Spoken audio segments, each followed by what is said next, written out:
So the Fujifilm X-T5 was everything that I wanted in a camera. It reminded me of my first Fujifilm camera, which was the X-T3, and that started everything for me. So as I just said, today we'll be diving into the Fujifilm X-T5, a camera that would definitely spark your imagination and your drive to go create.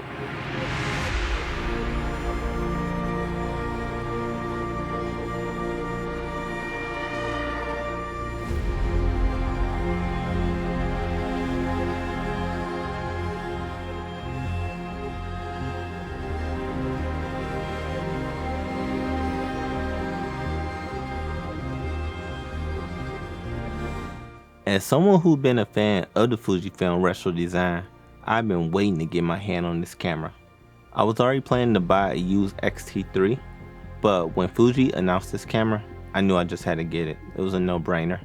The X-T5 carries the same beautiful design as its predecessors. And this same design is the reason why these cameras are so popular with a lot of enthusiasts and a lot of people who want to emulate film. They deliver an analog experience that will encourage you to go out there and create, boasting a new 40 megapixel X-Trans 5 sensor. The X-T5 delivers stunning details that allow for significant recropping, and all of this comes without losing image quality. Most of the images you are seeing was taken with the Kodachrome 69 film recipe, except one photo. Now, this film recipe is based on the Kodachrome 69 film stock developed by Kodak. This film stock was introduced in 1969 and it was developed for 35mm film cameras. This film stock was known for its fine grain and color rendition, and it was definitely a popular choice for professionals and enthusiasts alike. Now, even though this camera is aimed towards photographers, this camera still has some impressive video specs.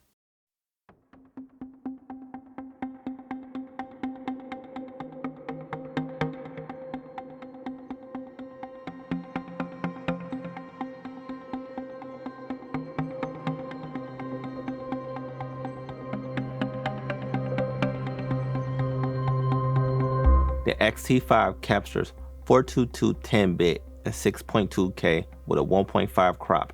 It also has the new f-log2 profile, which will allow your camera to capture up to 13 stops of dynamic range. And when you have this camera hooked up to an Atomos Ninja V, you will be able to shoot ProRes and ProRes RAW externally. You can also do the same if you have a Blackmagic Video Assist, because that will allow you to shoot B-RAW from this camera as well. And of course, Apple ProRes RAW and B-RAW are both 12-bit color. And you get all of this in the small body just for $1,700. Now, this camera did ditch the vari-angle flip screen that you saw on the X-T4 and then went back to the previous design of that same screen that you had on the X-T3 and X-T2 in previous designs. Now, me, in my personal opinion, I do feel like that's a better choice, especially when it comes to photography. And I also feel that way if you're shooting another person in video, you're not focused on just shooting yourself. Now, I think the ergonomics are great. I don't have no issue when it comes to the grip of this camera. This camera is also smaller than the Fujifilm X-T4, but it does not come with a battery grip, but that's not a deal breaker for me. Now, of course, when it comes to the grip, I do keep a cage on my X-T5, so honestly, I do have a little bit more of a grip than I would just carrying the camera around itself. Even though this does shoot a very high-end video, you still have to be warned and be careful because this camera do suffer from rolling shutter. While it's not a deal breaker, you still should be methodical and plan out your shots when you're using this camera. Now, me personally, I usually use this camera on a tripod or a gimbal or a monopod, or I have it rigged down in cage. I don't like to do whip pans. I really don't feel like that's really cinematic. I really like to have my angles planned out and really capture exactly what I'm looking for. Now, if you are shooting like action scenes, then you definitely don't want this camera. Just go ahead and spend more money and get the Fujifilm X-H2S or even get the Fujifilm X-T4, which is what I'm shooting on right now. Now, the X-T5 is an amazing hybrid camera, but with any hybrid, there are some trade-offs. Keep in mind that the best cinema cameras like Red, Arri, the Sony Venice, they all have lower megapixel sensors, coming around 8 to 12 megapixel per sensor. Having those lower megapixels does provide you with optimal image quality. Now, since this camera does have a 40 megapixel sensor, there are some trade-offs, and I already kind of listed those. So you just have to keep that in mind if you're using this camera for video. But also, like I said, this camera is specifically aimed at photographers and not videographers. So if you're using it for video, definitely keep those trade-offs in mind.